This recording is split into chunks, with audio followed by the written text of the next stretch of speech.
Serial Anupama में करने वाला है तोशु बदतमीजी, वो भी अनुपमा के और अनुज के साथ आने वाले एपिसोड में देखने को मिलता है कि एक तरफ यहाँ पर बा तमाशा कर देती है घर वालों के सामने, और जैसे अनुपमा और बापूजी सब पहुंचते हैं बा सिर्फ आईना दिखा देती है कि अगर इस घर में धूमधाम से शादी हुई तो घर में पूरा कर्जे में डूब जाएगा और उसके बाद हमें भीख मांगने के लायक ही बच जाएंगे। तो और अगर ऐसा हुआ तो इससे अच्छा है कि हम बीमारी जाते हैं और जहर के पैसे रख लेना। तो दूसरी तरफ अनुज तो इतना एक्साइटेड है इस शादी को लेकर, और वो देविका के साथ में अपनी फीलिंग शेयर करते नजर आता है कि इस शादी में सब कुछ लेविश होना चाहिए, बहुत ही ग्रैंड शादी होनी चाहिए।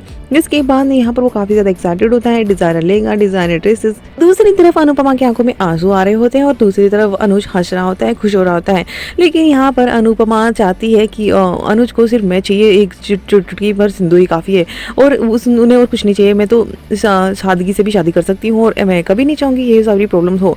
और देखने को मिलता है कि वो बाकी बात से सहमत होती है। तो दूसरी तरफ यहाँ पर देविका अनुज को समझाती है कि तुझे शायद बुरा लगे लेकिन मैं एक बात कहना चाहूंगी कि अनु की दूसरी शादी है और तू उनकी कंडीशन तो जानता ही है, और वो बिल्कुल सादगी से शादी चाहेगी। और अनुज को ये बात समझ में आ जाती है और वो बहुत इसमें उलझन में पड़ जाता है। तो दूसरी तरफ बाबूजी भी यहाँ पर अनुपमा का सब कुछ सुन तो लेते हैं, लेकिन समर कहता है कि मम्मी आपकी दूसरी शादी है लेकिन उनकी तो पहली ही शादी है।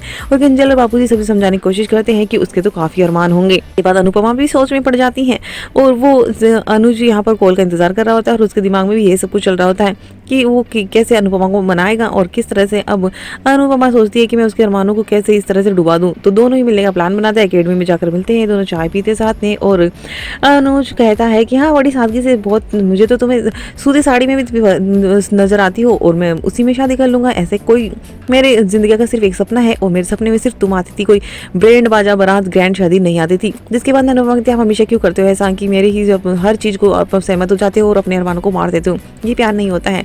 एक बार तो मुझे बताओ कि आखिर चाहते क्या हो। लेकिन अनुज अपने अरमानों को सपने छुपाते नजर आता है और साफ कह देता है कि वो सादगी से शादी करेगा और दोनों ही इस पर एग्री हो जाते हैं। इतनी देर में देविका उन दोनों को एक ग्रुप में ऐड करती हैं। दोनों साथ में अनुज और अनुपमा एक साथ रिकॉर्ड करते हैं कि बड़ी सादगी से शादी होगी और वो अनुज चाहता है कि इससे एक भी रस्म ना छूटे, इसलिए अनुपमा कहती है वो वादा करती है कि वो एक भी रस्म नहीं छूटने देगी। और दोनों ही प्लानिंग करते हैं और उनको मैसेज कर देते हैं।